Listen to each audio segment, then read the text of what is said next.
ವರ್ಷದ ರಾಷ್ಟ್ರೀಯತೆಯನ್ನು ಬಿಂಬಿಸ್ತಾ ಇರುವಂಥ ರಾಷ್ಟ್ರೀಯ ಸ್ವಯಂ ಸೇವಕ ಸಂಘವನ್ನು 30 ವರ್ಷವೂ ರಾಜಕೀಯದಲ್ಲಿ ಅನುಭವ ಇಲ್ಲದೆ ಇರೋಂಥ ಪ್ರಿಯಾಂಕಾ ಖರ್ಗೆ ಇವತ್ತು ಮಣ್ಣು ಮುಕ್ಕಿದ್ದಾರೆ ಅನ್ನೋದ್ರಲ್ಲಿ ಯಾವ ಅನುಮಾನವೂ ಇಲ್ಲ.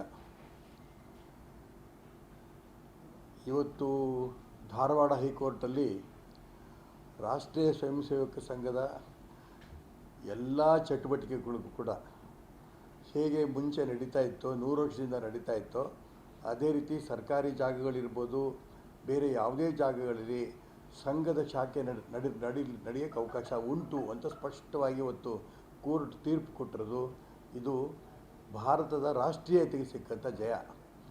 ಪ್ರಿಯಾಂಕಾ ಖರ್ಗೆ ಅಂತ ಬಚ್ಚ ಈ ದಿಕ್ಕಲ್ಲಿ ಏನೋ ರಾಜಕಾರಣ ಮಾಡೋಕ್ಕೆ ನಾವು ಹೋಗ್ತೀವಿ, RSSನ ನಿರ್ಬಂಧ ಮಾಡಿಬಿಡ್ತೀವಿ, ಈ ಮಾತನ್ನು ಒಂದು ಹುಚ್ಚು ಹೊಳೆನಲ್ಲಿ ಅವರಿದ್ದರು. ಈ ಹುಚ್ಚು ಹೊಳೆನಲ್ಲಿ ಅವರೇ ಇವತ್ತು ಮುಳುಗೋಗಿದ್ದಾರೆ. ಯಾವುದೇ ಕಾರಣಕ್ಕೂ ಕೂಡ ರಾಷ್ಟ್ರೀಯ ಸ್ವಯಂ ಸೇವಕ ಸಂಘದಂಥ ಹಿಂದುತ್ವವಾದಿ ಸಂಘಟನೆಯನ್ನು ನಿರ್ಬಂಧ ಮಾಡೋಕ್ಕೆ ಯಾರ ಕೈಲೂ ಸಾಧ್ಯ ಇಲ್ಲ. ಅದಕ್ಕೆ ಇವತ್ತು ಹೈಕೋರ್ಟು ಸರಿಯಾದ ಉತ್ತರವನ್ನು ಪ್ರಿಯಾಂಕಾ ಖರ್ಗೆ ಮತ್ತು ಉಳಿದ ಕಾಂಗ್ರೆಸ್ ನಾಯಕರಿಗೆ ಇವತ್ತು ಕೊಟ್ಟಿದೆ. ನೀನು ನ್ಯಾಪದ ಬಳಸಲಿ, ಮುಖಭಂಗ ಅಷ್ಟೇ ಅಲ್ಲ, ಆ ಒಂದು ಹುಚ್ಚು ಹೊಳೆನಲ್ಲಿ ಕಾಂಗ್ರೆಸ್ಸಿಗರು ಅವರೇ ಇವತ್ತು ಮುಚ್ಚೋಗಿದ್ದಾರೆ. ಇವತ್ತು ರಾಷ್ಟ್ರೀಯ ಸ್ವಯಂ ಸೇವಕ ಸಂಘ ಇಡೀ ದೇಶದಲ್ಲಿ ಬೆಳೀತಾ ಇರೋಂಥ ಸಂಘಟನೆಗೆ ಇವರೇನೋ ಒಂದು ತಿರುವು ತಗೊಂಡಂಥ ಪ್ರಯತ್ನ ಮಾಡಿಸಿದ್ರು. ಯಾವುದೇ ಕಾರಣಕ್ಕೂ ಅದು ವಿಫಲ ಆಗಿದೆ. ಈಗ ಅವ್ರು ಇನ್ನು ಮುಂದೆ ಯಶಸ್ವಿ ಆಗಲ್ಲ. ನಾನಿವತ್ತು ಸಂಘದ ಬಗ್ಗೆ ಹೈಕೋರ್ಟ್ ಏನು ಜಡ್ಜ್ಮೆಂಟ್ ಕೊಟ್ಟಿದೆ, ತುಂಬ ಸಂತೋಷದಿಂದ ನಾನು ಸ್ವಾಗತ ಮಾಡ್ತೇನೆ.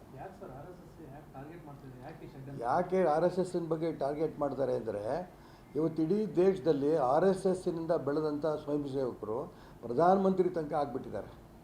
ಅನೇಕ ರಾಜ್ಯದ ಮುಖ್ಯಮಂತ್ರಿಗಳಾಗಿದ್ದಾರೆ, ಅನೇಕ ಕಡೆ ಉಪಮುಖ್ಯಮಂತ್ರಿಗಳಾಗಿದ್ದಾರೆ, ವಿರೋಧ ಪಕ್ಷ ನಾಯಕರುಗಳಾಗಿದ್ದಾರೆ.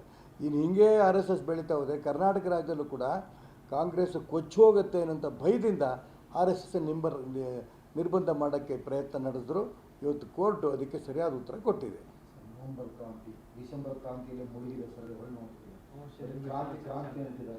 ಅದೇ ಕ್ರಾಂತಿ ಅದು ಅವ್ರದ್ದೊಂದು ಭ್ರಾಂತಿ.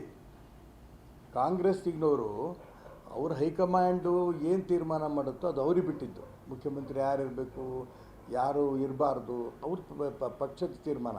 ಅದಕ್ಕೆ ನಾನು ತಲೆ ಹಾಕೋಕ್ಕೆ ಇಷ್ಟಪಡೋಲ್ಲ. ಆದರೆ ದಿನ ಕರ್ನಾಟಕ ರಾಜ್ಯದಲ್ಲಿ ಇವರು ರಾಜ್ಯದಲ್ಲಿ ನವಂಬರಲ್ಲಿ ಕ್ರಾಂತಿ, ಡಿಸೆಂಬರಲ್ಲಿ ಕ್ರಾಂತಿ ಆಗುತ್ತೆ ಅಂತ ಅಂದ್ಕೊಂಡು ಅಭಿವೃದ್ಧಿ ಕಾರ್ಯ ಸಂಪೂರ್ಣ ನಿರ್ಲಕ್ಷ್ಯ ಮಾಡಿಬಿಟ್ಟಿದ್ದಾರೆ.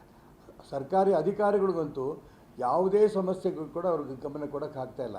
ಎಲ್ಲ ಫೈಲ್ಗಳು ಅಲ್ಲದೆ ಬಿದ್ದಿದ್ದಾವೆ, ಯಾವುದೇ ಅಭಿವೃದ್ಧಿ ಕಾರ್ಯ ಆಗೋಕ್ಕಾಗ್ತಾ ಇಲ್ಲ.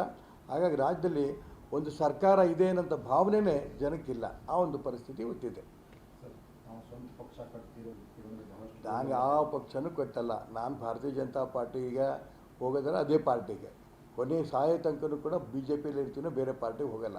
ಅಲ್ಲಿ ಸ್ವಲ್ಪ ಬದಲಾವಣೆಗಳಾಗಬೇಕು ಅಂತ ನಮ್ಮ ಅಪೇಕ್ಷೆ ಇದೆ. ಅದನ್ನು ಚರ್ಚೆ ಮಾಡ್ತಾಯಿದ್ದೀವಿ ದೊಡ್ಡವ್ರ ಹತ್ರ. ಆಮೇಲೆ BJPಗೆ ಹೋಗ್ತೀನಿ, ಅಲ್ಲಿ ತನಕ ಹೋಗಲ್ಲ.